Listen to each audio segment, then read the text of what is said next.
Hello student. आजकल हम class 11 physics का चैप्टर 12 पढ़ रहे हैं और इसमें आज का हमारा जो टॉपिक है ऊष्मागतिकी के प्रथम नियम के अनुप्रयोग।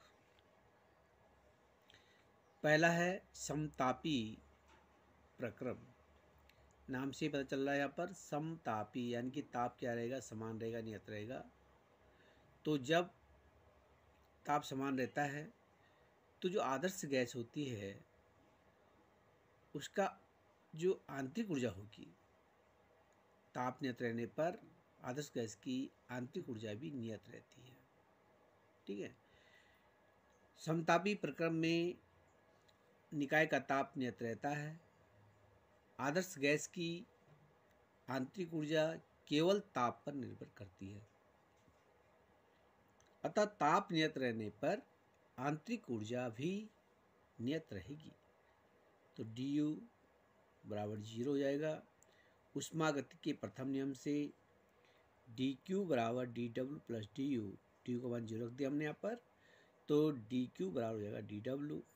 अतः जितना भी ऊष्मा दी जाती है वो जो है किए गए कार्य में व्यय हो जाती है, बाह्य कार्य के में व्यय हो जाती है। ठीक है ना।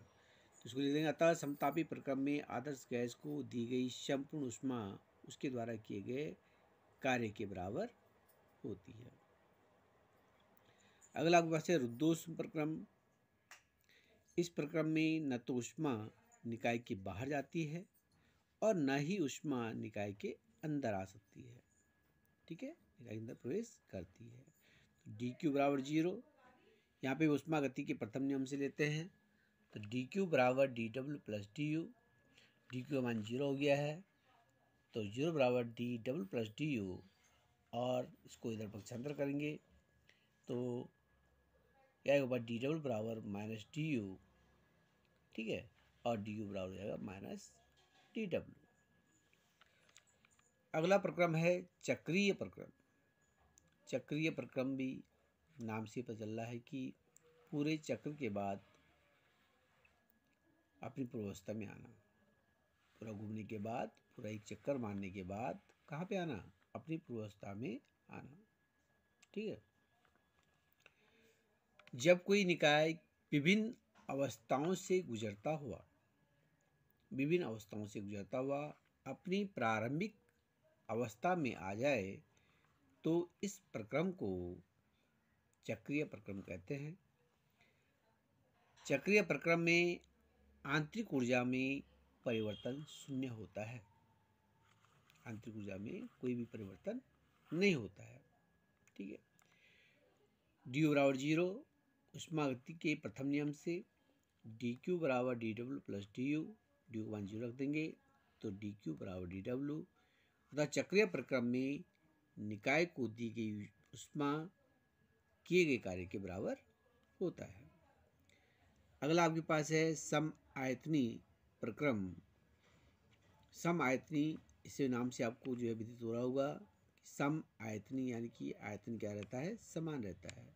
तो जब किसी निकाय की अवस्था में इस प्रकार परिवर्तन किया जाता है कि पूरी प्रक्रिया में निकाय का आयतन नियत रहे, तो इस प्रकार के परिवर्तन को समआयतनी प्रक्रम कहते हैं। ठीक है।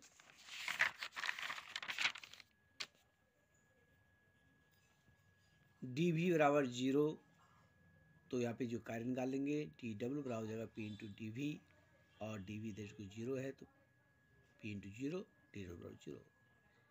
तो समआयतनी जो परिवर्तन होता है उसमें जो है कुल कार्य जो है किया गया जो कार्य होता है निकाय के द्वारा, वो कितना होता है, शून्य के बराबर होता है। तो ऊष्मागतिकी के प्रथम नियम से dq बराबर dw प्लस du, dq बराबर 0 प्लस du, dw मान रख दे 0, और इस प्रकार dq बराबर आ जाएगा du। तो दी गई जो ऊष्मा होती है वो आंतरिक ऊर्जा में वृद्धि के बराबर होती है। दी गई ऊष्मा आंतरिक ऊर्जा में वृद्धि के बराबर होती है। अगला जो प्रक्रम है समदाबी प्रक्रम। इसे नाम से आप समझ रहे होंगे, समदाबी यानी कि दाब क्या रहता है, समान रहता है पूरी प्रक्रिया में।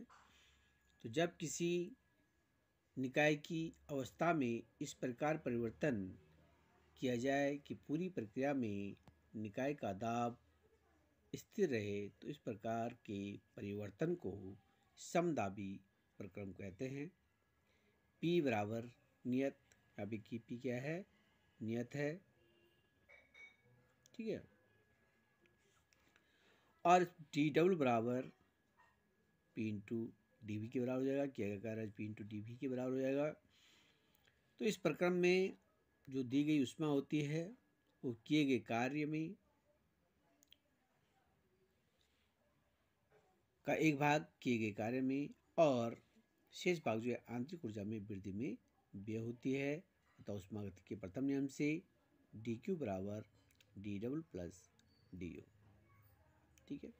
तो यहाँ पर जो आपके पास जो समदाबी प्रक्रम है, इसमें जितनी भी ऊष्मा देते हैं वो ऊष्मागति के नियम के अनुसार कुछ बाह्य कार्य में व्यय होती है और बाकी जो ऊर्जा होती है वो आंतरिक ऊर्जा में वृद्धि करने में व्यय होती है। तो ये आपके पास